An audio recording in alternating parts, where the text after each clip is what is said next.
Shalom estudiosos de la Torá y bienvenidos una vez más a su programa de Un Nuevo Despertar Radio. El día de hoy un programa especial para miembros del Club de Patrocinadores. Con ustedes su servidor Harold Calvo, me acompaña nuestro hermano Miguel Forero y nuestro hermano Etzbi Ben Daniel. El día de hoy vamos a continuar el estudio de la Parashá, la cual corresponde a la Parashá número 33, que lleva por título Bejucotai. Tengo aquí en mi traducción, en mis estatutos.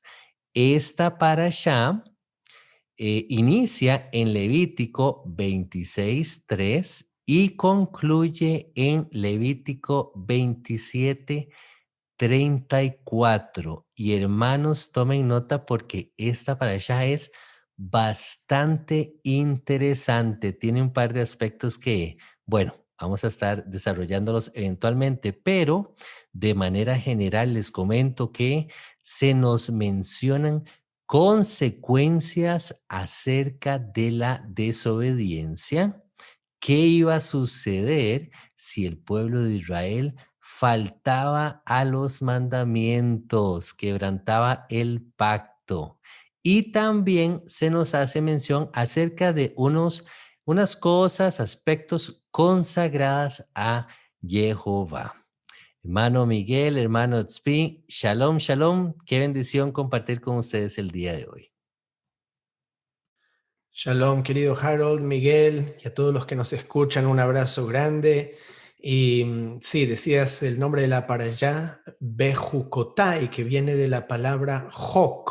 ¿Okay? Jok sería la raíz del verbo, que significa ley o estatuto. Tal vez una palabra mucho más cercana a lo que generalmente cuando traducen en el cristianismo la palabra Torah como ley. Sí, y explicamos antes que eso no significa ley, la Torah es la instrucción, pero precisamente la palabra Jok tal vez sí se relaciona más con ese concepto de lo que sería una ley.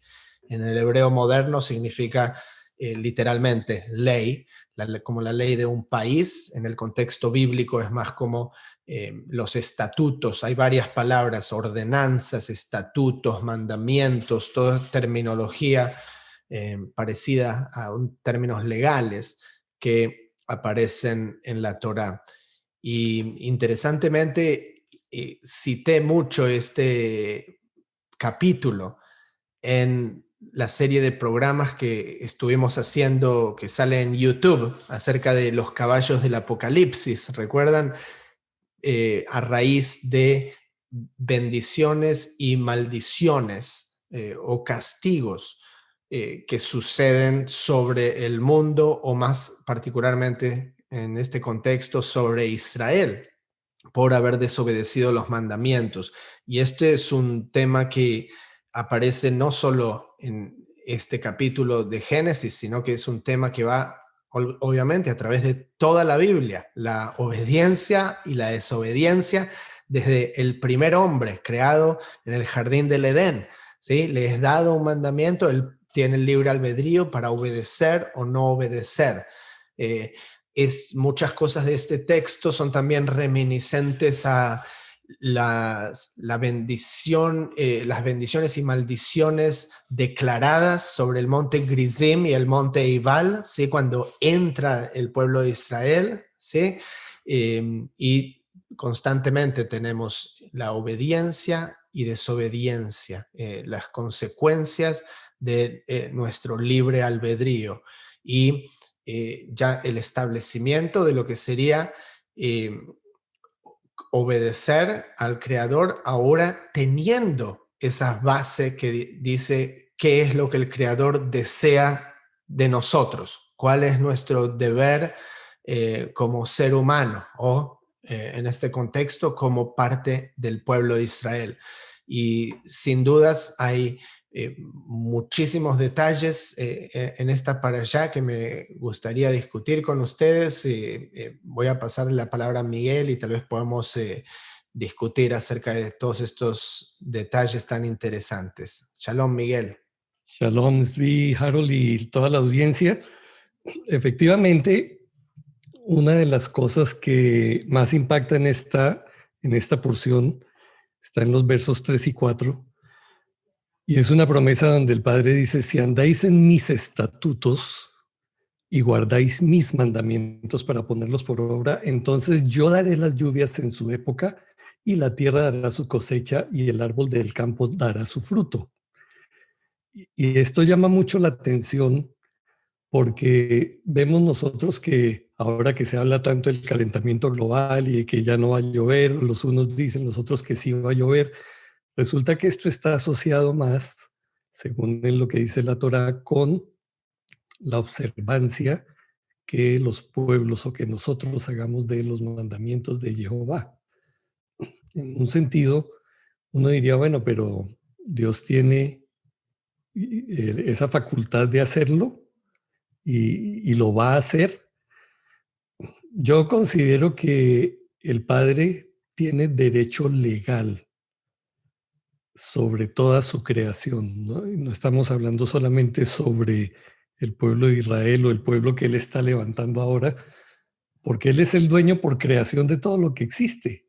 Entonces Él es el que puede reglamentar las cosas, Él es el sustentador de la vida.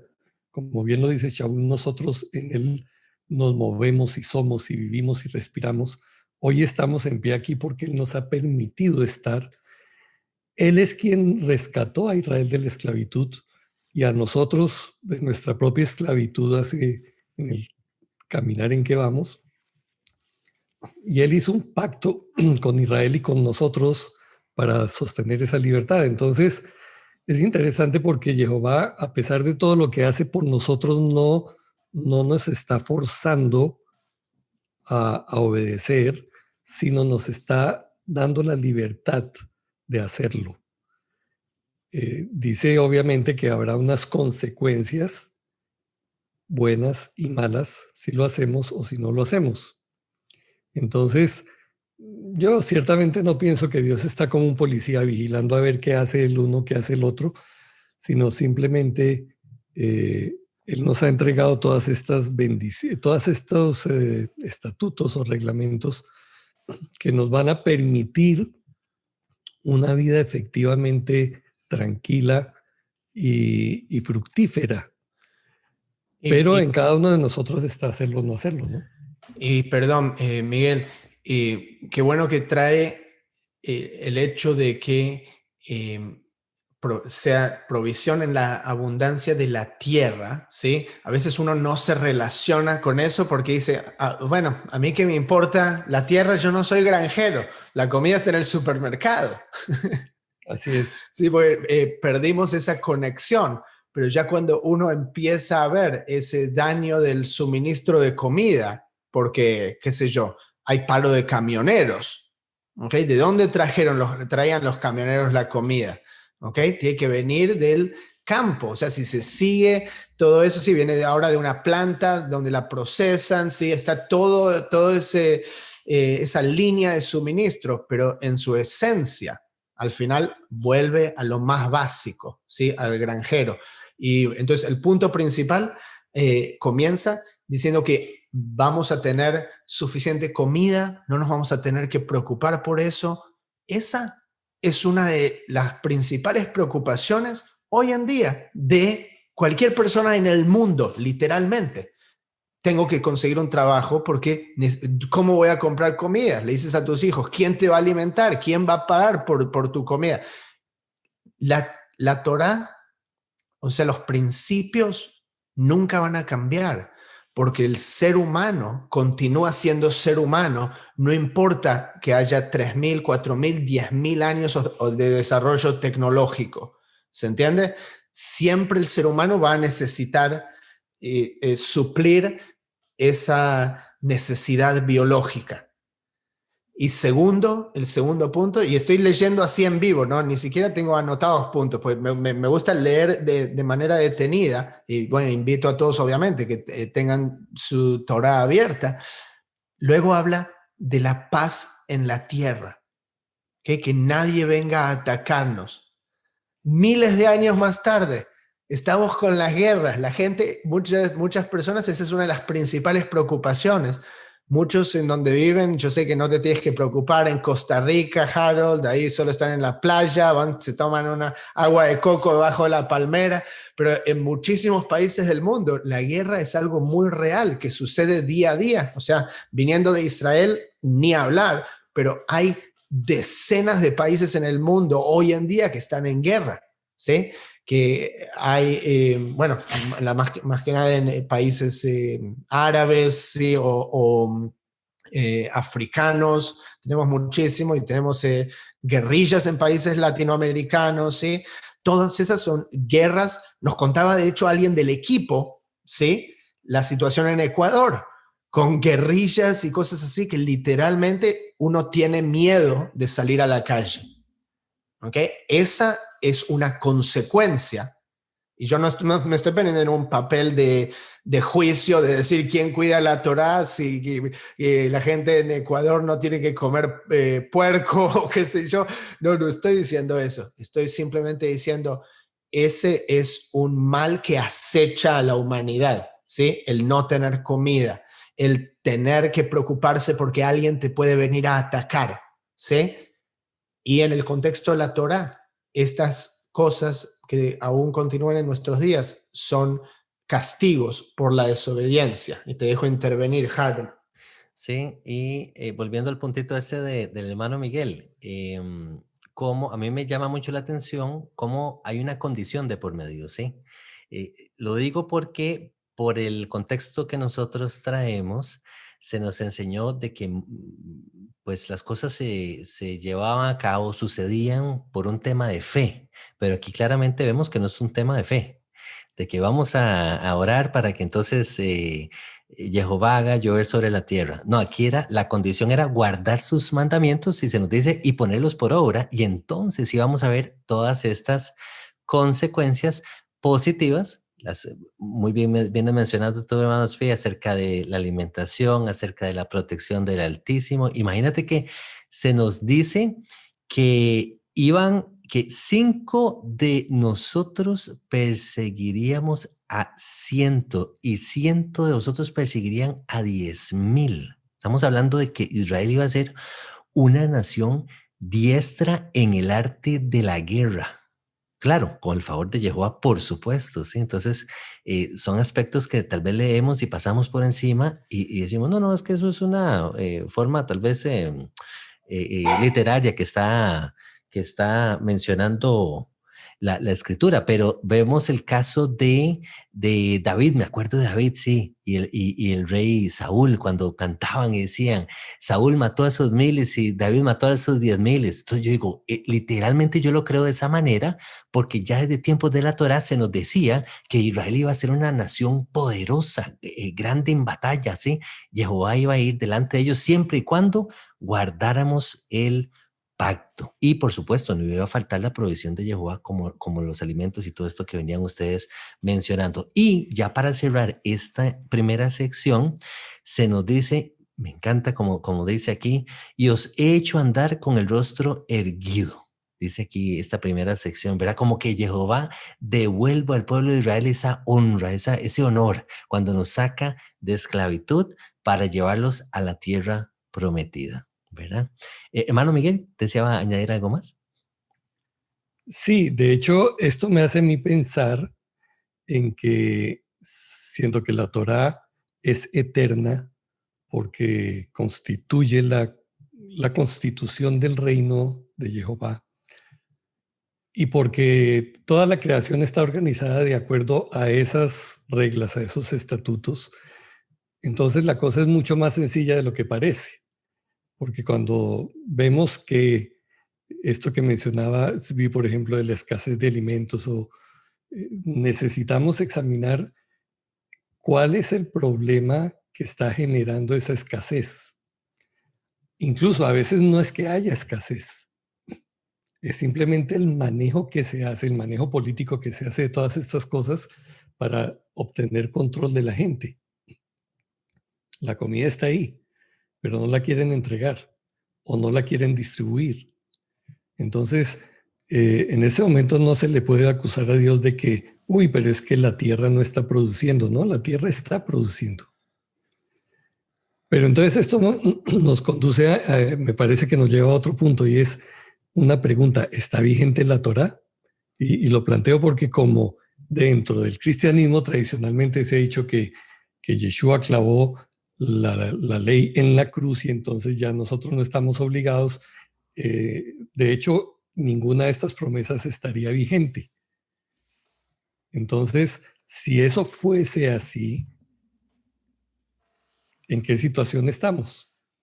¿Deberíamos nosotros tratar de mantenernos obedientes a todos estos estatutos, confiando en las promesas de Jehová? ¿O no? Realmente eso ya no cuenta porque la cruz lo anuló todo. Y después en otros casos tenés donde las bendiciones declaradas ni siquiera son entendidas como bendiciones hoy en día. Por ejemplo, dice, y yo me volveré a vosotros y os haré crecer y os multiplicaré.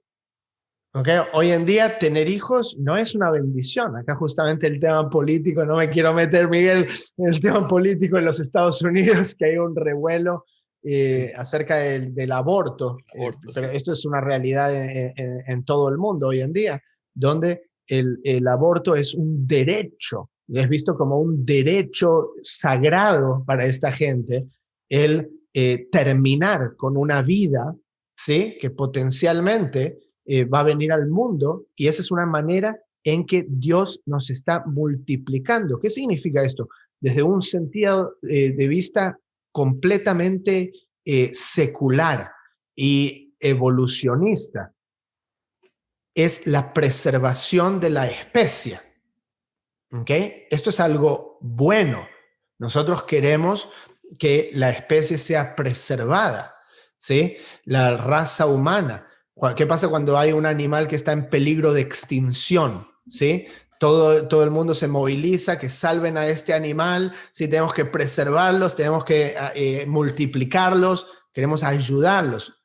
Pero lamentablemente, hoy en día, aquellos que controlan el mundo nos han hecho creer, no a nosotros, pero a gran parte del mundo, que el ser humano es un cáncer para esta tierra. ¿Sí? Que el ser humano está dañando a la tierra, que hay demasiada gente en el mundo, que tenemos que reducir la población, que eso sería algo bueno, pero eso va exactamente en contra de lo que el Creador ve como una bendición, que es que se reproduzca la raza humana, que fue dado ese mandamiento tanto al primer hombre como a Noé y a los hijos de Israel. Bueno, de hecho, vale la pena aquí traer el pasaje famoso sobre el que Michael tiene varios programas, incluso de aquel donde menciona que muchos vendrán a Yeshua hacia el final, diciéndole, no profetizamos en tu nombre y no echamos fuera demonios en tu nombre, y en tu nombre hicimos muchos milagros, entonces yo les diré, nunca os conocí, apartados de mí. Y en nuestras Biblias dice, hacedores de maldad. Y digamos lo que está dicho de una manera suave, ¿no? Cuando en otras dice hacedores de iniquidad, que lo que realmente dice es gente que vive sin Torah, obradores, hacedores de cosas sin la Torah. Entonces, de hecho, el orden establecido por Dios sigue vigente. Yo sí creo que en la medida en que nosotros, por ejemplo, tuviéramos un huerto y respetáramos la creación y los órdenes que Jehová estableció, seguramente veríamos la bendición de la multiplicación en esos alimentos. Pero en la medida que desconocemos todo esto y como hemos mencionado, estamos viviendo hacinados en las ciudades, desconectados de la creación de Dios, pues estas son las consecuencias. No es un castigo de Dios. Estas son las consecuencias de habernos apartado de los estatutos de Jehová. Amén, así es. Y bueno, a medida que vamos avanzando en la parashá, nos encontramos con una de las secciones que considero yo, hermanos, es una de las secciones más tristes, más dolorosas, y encontramos, estoy hablando acerca de las consecuencias de la desobediencia. Encontramos una referencia de esto también en Deuteronomio 28, lo que mencionaba el hermano Tzvi, cuando se habla de las bendiciones y las maldiciones. Pero esta sección me encontré, y tal vez el hermano Tzvi nos pueda también complementar esto que les voy a compartir. Esta sección se le llama la Tojaja, que significa la reprensión o amonestación, y trata acerca de las consecuencias, evidentemente, de la desobediencia. Y entiendo que esta sección de la parashá se lee en voz baja en las sinagogas, por tratarse de unos pasajes muy difíciles, muy tristes para el pueblo de Israel, muy dolorosos si el pueblo de Israel llegaba a quebrantar el pacto, ¿sí? Entonces, interesante ese dato, me llegó, de verdad que me llegó al corazón, porque me imagino a los hermanos judíos leyendo esta sección en la sinagoga. Dice, leí otra notita por ahí, se lee en voz baja, pero suficientemente alta la voz, de manera que la gente pueda escuchar, ¿sí? Entonces, no es que se omite esta parte, se lee, pero se lee de una manera muy, muy delicada, por lo que contiene, claro. Se nos dice que si no íbamos a hacer estos mandamientos, entonces básicamente Jehová se iba a levantar contra su pueblo Israel. Entonces Israel iba a ser entregado a sus enemigos. Israel no iba a disfrutar del fruto de la tierra, se iban a enseñorear de ellos, iban a ser perseguidos, iban a ser incluso expulsados de la tierra. Y bueno, una serie de figuras e imágenes que encontramos en esta sección, que a la hora de leerlo, cómo no entristecerse uno, ¿verdad? Y lo más triste de esto es que gran parte de la historia de Israel nos muestra que ellos pasaron por esto cuando fueron expulsados, fueron llevados al exilio a Babilonia. El tema del descanso de la tierra, el versículo 34 nos dice: entonces la tierra gozará sus días de reposo todos los días que esté asolada, mientras vosotros estéis en la tierra de vuestros enemigos, ¿verdad? Entonces es como un relato muy, muy, muy, muy triste. No hallo como otra manera de cómo describirlo, ¿sí? Se nos dice por ahí que íbamos a correr, a escapar, aún sin ser perseguidos. Entonces, en otras palabras, Israel iba a perder la paz. Si me voy a entender, a causa de quebrantar el pacto, todas estas cosas terribles iban a acontecer. Sin embargo, a pesar de que esta es una de las secciones más tristes de la Torá en mi perspectiva, encontramos, se le decía yo a mi esposa, una de las promesas más hermosas dentro de toda la Torá al mismo tiempo. Vemos el contraste de las consecuencias de la maldición, pero al final de todas estas cosas se nos dice en el versículo 44 de esta sección: y aún con todo esto, estando ellos en tierra de sus enemigos, yo no los desecharé, ni los abominaré para consumirlos, invalidando mi pacto con ellos, porque yo soy Jehová, su Dios. Hay una promesa eterna que dice que a pesar de todas estas barbaridades en que Israel entró, participó, quebrantando así el pacto, a pesar de todo esto, con todas estas faltas que haya cometido Israel, Jehová nunca, nunca desechará a su pueblo ni invalidará el pacto, porque Él es nuestro Dios y Él se acordará de su promesa que le hizo a su pueblo Israel. Entonces, hermanos, les invito de verdad a meterse en esta sección, a reflexionar en ella, a estudiarla, compartirla, y pues y a poner por obra sus mandamientos, ¿verdad? Aprender de los errores que cometieron nuestros padres, nuestros antepasados, y empezar a caminar por el camino de la derecha. Así que me gustaría también ofrecer una reflexión acerca de esa última parte que comentabas, pero también mencionar que todo este capítulo de las maldiciones, como también decía Harold, está dado básicamente a modo de premonición. Es como una profecía, ¿sí?, del libro del Levítico, una profecía de Moshe, que ya le dice al pueblo de Israel lo que habrá de suceder. Obviamente es un escenario potencial en el campo cuántico, ¿sí? Pero eso se va a volver realidad si nosotros tomamos ese camino. ¿Okay? Luego existe esta otra realidad potencial, que es si nosotros obramos en el camino del bien. Pero de todas maneras, me parece muy bueno, justito antitos de lo que tú mencionabas, en el versículo, bueno, ya 38, 39, cuando se van a las naciones, ¿ok? Está hablando del exilio. Y luego, acá está lo más importante. Versículo 40. Y confesarán su iniquidad y la iniquidad de sus padres, ¿ok? Porque anduvieron en oposición a mí.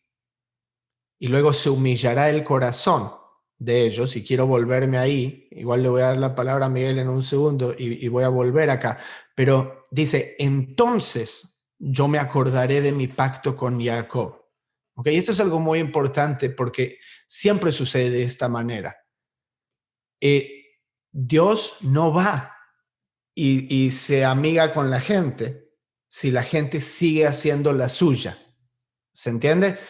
Y eso sucede lo mismo a nivel personal. Primero es necesario, sí, como el hijo pródigo, él se dio cuenta de que se había extraviado, ¿sí? Y después él se puede reconciliar con el Padre. Entonces, ese es el orden en el que tienen que suceder las cosas. Y bueno, quiero volver luego a si humillará su corazón, Miguel, pero lo dejo interceder. adelante, hermano Miguel, sí. Gracias, Harold. Sí, yo quería hacer un comentario sobre los últimos versos del capítulo 27.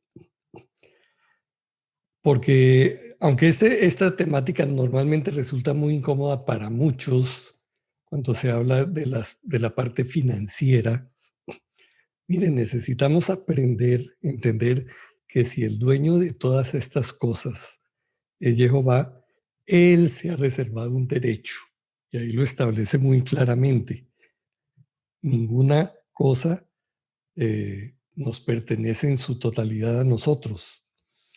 Y el verso 30 del capítulo 27 dice, todo el diezmo de la tierra, así de la simiente del suelo como del fruto de los árboles, es de Jehová. Ya está consagrado a Jehová.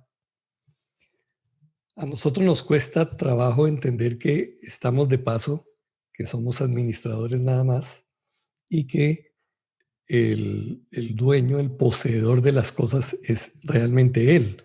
Por eso, dentro de la Torá hay otros mandamientos respecto a donde que la tierra no se vende a perpetuidad.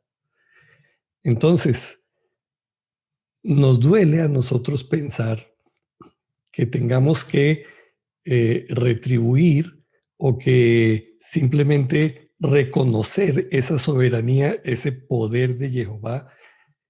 Y la manera de hacerlo de una manera práctica es apartando el diezmo para Él. Entonces, aquí yo no les estoy diciendo usted se los tiene que entregar el dinero físico a fulano o a sutano, no. Usted tendrá que orar, el oyente tendrá que orar y definir qué va a hacer con esa porción que no es suya, porque definitivamente el diezmo de lo que producimos no nos pertenece. Ahora, si usted se lo quiere dar a la gente en necesidad o quiere apoyar un ministerio con eso o quiere comprar Biblias y repartirlas, ese es su asunto. Usted tiene que buscar la dirección de Dios al respecto. Pero lo que le digo es, mire, no se pierda la bendición de apartar algo que no le corresponde a usted y de buscar la dirección de Dios para retribuir, para mostrar que por lo menos tenemos una disposición en el corazón de reconocerlo a Él y de compartir esto con otros. Amén, amén. Bueno, qué hermosa manera de cerrar este episodio, este capítulo con esta parashá, con esa reflexión del hermano Etzbi con respecto a volver nuestros corazones al Eterno, al Altísimo, de manera que podamos ver nuevamente su favor, y la exhortación del hermano Miguel con respecto también a la bendición que nos ha dado el Altísimo en la parte financiera, en la parte de la provisión, de no olvidarnos de apartar esa parte, ese diezmo, para ya sea bendecir a otro, devolverlo. En otras palabras, nos decía el hermano Miguel, me parecen palabras muy, muy sabias. Así que, hermanos, hemos llegado al final. Esperamos haya sido de bendición para sus vidas. Damos por concluido este programa del día de hoy. Muchas gracias, hermano Miguel. Muchas gracias, hermano Etzbi. Y muchas gracias a ustedes por apoyar también al Club de Patrocinadores. Nos vemos hasta la próxima. Shalom, shalom.